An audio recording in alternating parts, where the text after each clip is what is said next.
India US trade deal talks near conclusion. Piyush Agrawal साहब और हमारे जयशंकर साहब आजकल अमेरिका में हैं, तो ऑब्वियसली वहाँ पर डिबेट डिस्कशन चल रही हैं और हमें पता है कि इंटरनेशनल रिलेशन में सब कुछ जो होता है वो क्विड प्रो को होता है। आप हमारे लिए कुछ करो तो हम आपके लिए कुछ करेंगे।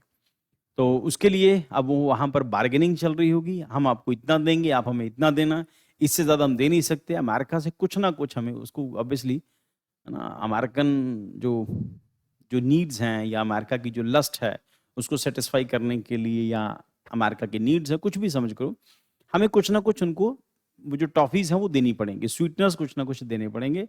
अब वो डिफेंस डील्स भी हो सकती हैं अमेरिका के साथ, ऑब्वियसली F-35 तो शायद नहीं होगी क्योंकि वो बहुत एक्सपेंसिव है डील। और बाकी देखो गवर्नमेंट के डिसीजंस क्या होते हैं, क्या लेके आते हैं, कौन सी डिफेंस डील में हम फाइनलाइज करते हैं और किसकी हमें ज़रूरत है, किसकी ज़रूरत नहीं है, कितनी हम टेस्टिंग को उसको चेक करते हैं।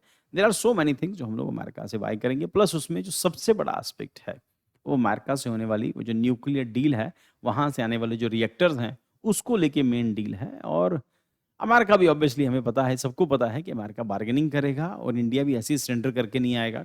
खूब बार्गेनिंग होगी, खूब डिस्कशंस होंगी और कुछ आप लोगे कुछ हम, क्योंकि हम भी नहीं चाहते कि अमेरिका इंडिया को अपना एनिमी बना ले। क्योंकि अमेरिका के साथ साथ अमेरिका अकेला नहीं चलता, वो अपने साथ 5-7 को 5 इधर पकड़ के चलता है, ठीक। और फिर ये सभी लोग जो हैं जब इतना भौंकना शुरू करेंगे तो फिर हमारे लिए प्रॉब्लम शुरू होगी। जैसे हम लोगों ने रिसेंट डेज में हम लोगों ने देखा, that is it is all done by America. हम लोग बार बार अपने क्लासरूम प्रोग्राम में डिस्कस कर रहे हैं, आने वाले दिनों के अंदर इंडिया में या तो जो बड़े लोग हैं उनके ऊपर अटैक होंगे, उनमें मोदी और योगी पर अटैक कॉमन है। आने वाले दिनों के अंदर पॉसिबिलिटी ये है कि इंडिया में कम्युनल राइट्स भी हो सकते हैं। That is all done by America और अमेरिकन एजेंसीज। आने वाले दिनों के अंदर अगर आपको टेंशन बढ़ती नजर आती है, आप उनके पूरे सर्कमस्टांसेस को, उनके जो सीक्वेंस उसको इमेजिन करके देखो। पहले वो बांग्लादेश, पहले वो श्रीलंका से शुरू होता है, फिर वो बांग्लादेश पहुंचता है, ये सब कुछ इंडियन बॉर्डर्स पर ही हो रहा है। फिर वो नेपाल पहुंचता है, फिर वो अचानक से लेह लद्दाख पहुंच जाता है। जिस दिन मैंने ये कहा कि इंडिया आने वाले दिनों के अंदर ऐसा होगा, तो उसके अगले दिन ही लेह लद्दाख में ये सब शुरू हो जाता है। जो जो इसकी इंस्पिरेशन जो है वो नेपाल से आती है। इसका मतलब वो जो काम करने का जो पैटर्न है वो सेम है। और फिर अचानक से सोनम वांगचुक के अकाउंट में कुछ ट्रांजैक्शंस मिलती हैं जिसको पता चलता है कि इसमें एजेंसीज इन्वॉल्व हैं और फंडिंग कहीं से आती है, तभी ये सब कुछ होता है। कुछ ना कुछ लालच होता है, तभी ये सब कुछ होता है। इसके बाद आने वाले दिनों के अंदर यानी कि अगले बजट या बजट के बाद अप्रैल तक इंडिया में हो सकता है कम्युनल राइट्स भी हो जाएं और हो सकता है किसी बड़े आदमी पर, है ना, क्योंकि छोटा मुंह बड़ी बात, किसी बड़े आदमी पर अटैक भी हो सकता है। अब वो प्राइम मिनिस्टर भी हो सकते हैं, वो सीएम योगी भी हो सकते हैं, या सेंट्रल गवर्नमेंट का कोई और मिनिस्टर, उसमें अमित शाह भी हो सकते हैं। इन सब में से किसी एक पर या तो अटैक होगा। अगर इंडिया में नहीं होगा तो उस कंट्री में, उस लैंड पर होगा जिसको हमारी एजेंसी सेफ मानती हैं। हो सकता है यूरोप में या कोई भी ऐसी कंट्री जिसमें हमारे विजिट को, प्राइम मिनिस्टर के विजिट को सेफ माना जाए, तो हो सकता है वहां पर इनके किसी के विजिट को सेफ माना जाए। हो सकता है वो अमेरिका में, कनाडा में भी वो अटैक हो सकते हैं। जो गए हैं उनके ऊपर भी या जो फिर आने वाले दिनों में जो जाने वाले हैं उनके ऊपर भी अटैक के चांसेस हैं अप्रैल से पहले पहले। या ये कहो कि अगली फाइनेंशियल जो रिपोर्ट है, जो क्वार्टर की रिपोर्ट आने वाली है, इस क्वार्टर की जो रिपोर्ट आएगी और उसके बाद अगले क्वार्टर की जो रिपोर्ट आएगी, अगर उसमें ग्रोथ रजिस्टर होती है 8, 9, 10% तक ग्रोथ रजिस्टर होती है, उससे क्या होगा, इंडिया में एफडीआई अमेरिका के ना चाहने पर भी इंडिया में पहुंचेगा। और अमेरिका यही चाहता है कि इंडिया में एफडीआई या एफआईआई नहीं पहुंचे। अगर ग्रोथ रेट 10% के आसपास रजिस्टर हुई, 10%, 11% रजिस्टर हुई, तो अमेरिका चाह के भी जो बाहर वाला है पैसा इंडिया में जो पहुंचता है उसको रोक नहीं सकता है। इस करके अमेरिका या फिर अदर एजेंसीज, वेस्ट कोशिश ये करेगा इंडिया की इकोनॉमिक कंडीशन को शेक करें, इंडिया के अंदर के हालात को बिगाड़ें, ताकि इन्वेस्टमेंट कम से कम इंडिया पहुंचे, या फिर इंडिया अपने आप को प्रोजेक्ट ना कर सके कि वो वर्ल्ड की राइजिंग इकोनॉमी या मोस्ट राइजिंग इकोनॉमी है, वो चाइना आने वाले 20 साल 25 साल में बन सकता है। तो ऑब्जर्व करते रहना जो आजकल चल रहा है, जो अभी रिसेंटली जो एजिटेशन हुआ यूपी में जो हुआ है, ये सब that is all conspiracy of America, हमें सबको पता है। पंजाब के हालातों में जो चेंजेस आ रहे हैं, they are very positive changes. धीरे धीरे इंडिया में कम्युनिटी, जो कम्युनल राइट्स हैं, वो अचानक से भड़कते हैं, अचानक किसी एक इशू के ऊपर ये सब कुछ होता है। और जिसको हमने डिस्कस किया है, इंडिया की 2 स्टेट्स में अचानक से ट्राइबल डिमांड के लिए एजिटेशन शुरू हो जाता है। वो महाराष्ट्र में शुरू होता है पहले, अभी रिसेंटली एक ही टाइम के ऊपर असम में और छत्तीसगढ़ या झारखंड में, छत्तीसगढ़ में कुर्मी कम्युनिटी जो कभी ट्राइब थी नहीं, कभी वो एग्रीकल्चरलिस्ट हैं, फार्मर्स हैं, उन्होंने अचानक से अपने लिए डिमांड करनी शुरू कर दी। तो आने वाले दिनों के अंदर पॉसिबिलिटी ये है कि इंडिया के अंदर के इलाकों में कम्युनल राइट्स होंगे और हो सकता है किसी बड़े आदमी पर अटैक भी हो, और कोशिश यही होगी कि उस अटैक को करने वाला आदमी दूसरी कम्युनिटी का हो, ताकि इंडिया में कम्युनल टेंशन इंक्रीज हो और उसके बाद 6-7 महीने तक, साल भर तक देश डिस्टर्ब रहे। उससे इंडिया की इकोनॉमी हिलेगी। बाहर के लोग, वेस्ट के लोग इंडिया में इन्वेस्टमेंट करने से डरेंगे, क्योंकि पैसा बहुत डरपोक होता है और जहां पर हालात बिगड़ने का डर होता है वहां पर पैसा नहीं आता।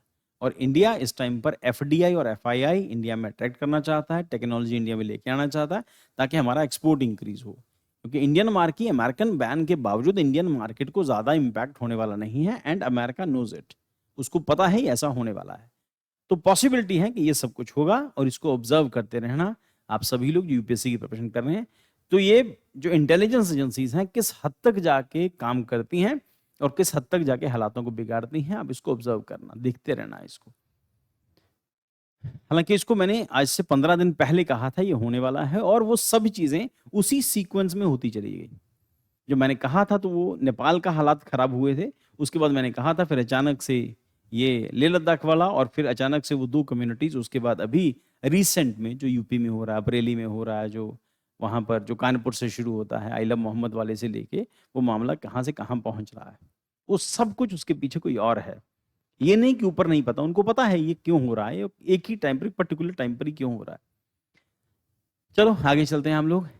तो की highlights of the talks: renewed momentum in the negotiations. Commerce Minister Piyush Goyal is leading to the India's delegation in Washington.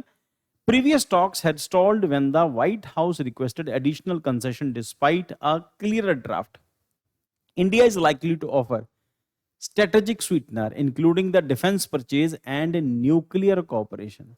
तो अगर हमें कुछ करना है तो हम यही कर सकते हैं, डिफेंस परचेज हम लोग अमेरिका से कर सकते हैं उसको खुश करने के लिए, क्योंकि उसकी भी कुछ ना कुछ रिक्वायरमेंट है, और न्यूक्लियर कॉपरेशन में हो सकता है इंडिया और अमेरिका आगे बढ़े, जिसको हम लोगों ने डिस्कस कर चुके हैं कई बार, वो रिएक्टर्स की जिसको हम बात कर चुके हैं।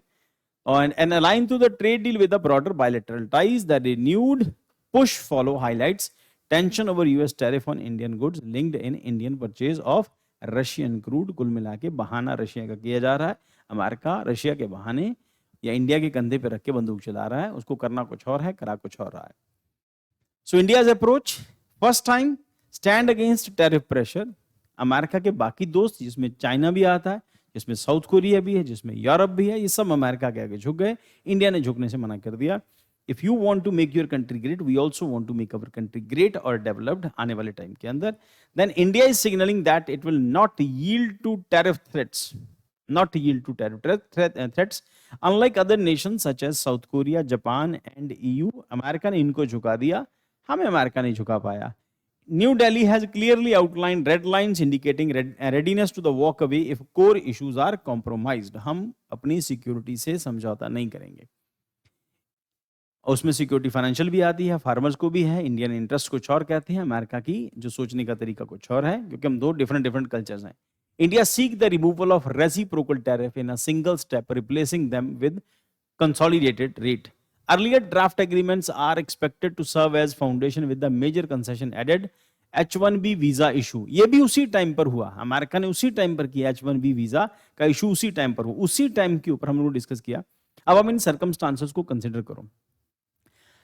जब हम लोग डिस्कस करते हैं कि ये श्रीलंका से शुरू होता है, श्रीलंका से फिर वो बांग्लादेश, बांग्लादेश से नेपाल, नेपाल से फिर लेह लद्दाख वाला इशू, उसी टाइम के ऊपर लेह लद्दाख वाले इशू पर अमेरिका की तरफ से जो प्रेशर आता है टैरिफ का 50% वाला, ये सब एक ही टाइम पर हो रहा है कि 50% टैरिफ इंक्रीज करो। उसी टाइम पर पाकिस्तान और सऊदी अरेबिया के अंदर डील होती है, और वो सऊदी अरेबिया वही है जो इसको अमेरिका पकड़ के चलता है।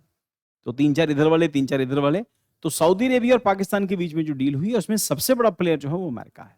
उसमें अचानक से पाकिस्तान के अंदर अमेरिका के जो C-17 वहां पहुंचते हैं, उसको लेके जो फ्लड के लिए जो सामान वगैरह लेके पहुंचते हैं, और अचानक से मुनीर के साथ अमेरिका की डील होनी शुरू हो जाती है। वो अमेरिका विजिट होता है, फिर उनको वो पाकिस्तान के अंदर वो कहते हैं कि आप हमारे बेस्ट फ्रेंड्स हैं, ये वो सब। और फिर उसके बाद अमेरिका की तरफ से स्टेटमेंट आता है कि आपके यहाँ से पाकिस्तान से हम आने वाले दिनों के अंदर ऑयल एक्सप्लोर करेंगे। हम इसको डिस्कस कर चुके हैं क्लास के अंदर कि ऑयल तो इंडियन ओशन में भी है, या ये कहो कि ऑयल तो इंडियन ऑयल या फिर गैस इंडियन ओशन के अंदर खासतौर पे वो बे ऑफ बंगाल में अच्छी खासी है, खूब क्वांटिटी में है, क्योंकि हम डिस्कस करते हैं ज्योग्राफी के अंदर कि वो सबडक्शन जोन के अंदर आता है। तो जहां सबडक्शन जोन होता है वहां पर गैस और ऑयल तो होता है। तो कहा यह जाता है कि ये जितने सर्कमस्टांसेस जो रिसेंटली बने हैं वो इस करके भी शायद बने हैं क्योंकि इंडिया रिसेंटली एक्टिव हो गया है अंडमान निकोबार के अंदर, और पॉसिबिलिटी है कि आने वाले 5-10 साल के अंदर हम वहां पर ऑयल एक्सप्लोरेशन शुरू कर देंगे, खोजना शुरू कर देंगे। और अगर वहां पर ऑयल मिलता है तो इंडिया की लंबे टाइम की जरूरतें जो है पूरी हो जाएंगी, इंडिया की डिपेंडेंसी खत्म हो जाएगी।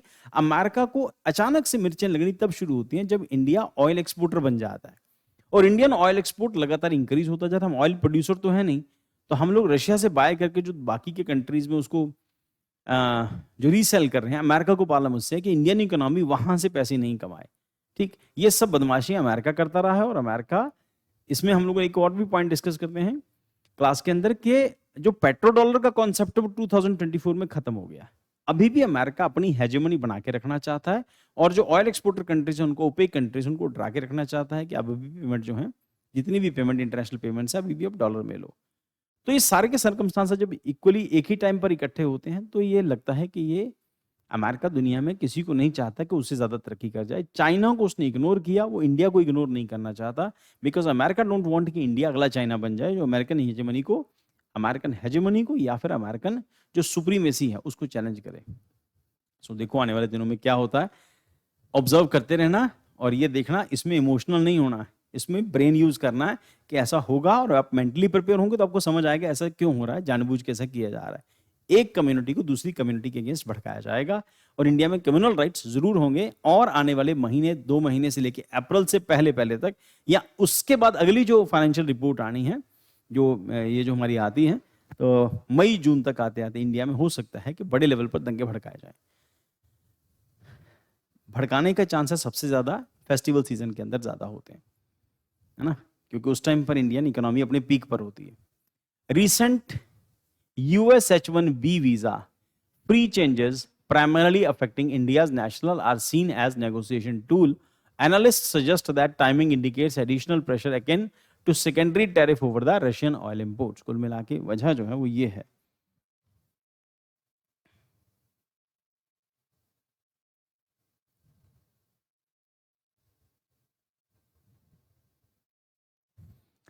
Then उसके बाद balancing challenges. India aims challenges in removing tariff barrier while addressing H-1B visa non-tariff concerns. और उसको पॉजिटिव डेवलपमेंट में क्या है, chief economic advisor V. Anant Nageshwar noted that the additional 25% US tariff on Indian goods due to the Russian oil imports would likely end after the November 30, suggesting back channel progress, क्योंकि पीछे back channel में progress हो रही है India America relation के बीच में, जो talks हो रही हैं उसकी वजह से।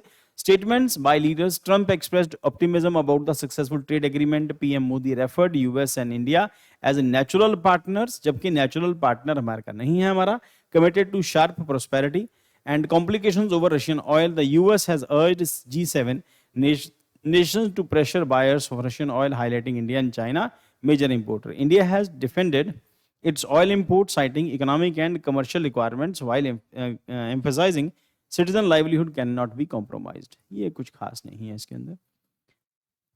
So implications क्या होंगे? Economic implications में potential for the tariff reduction could boost bilateral trade, benefit Indian exporters. Strategic, the deal may strengthen broader India-US cooperation in defense, technology and energy.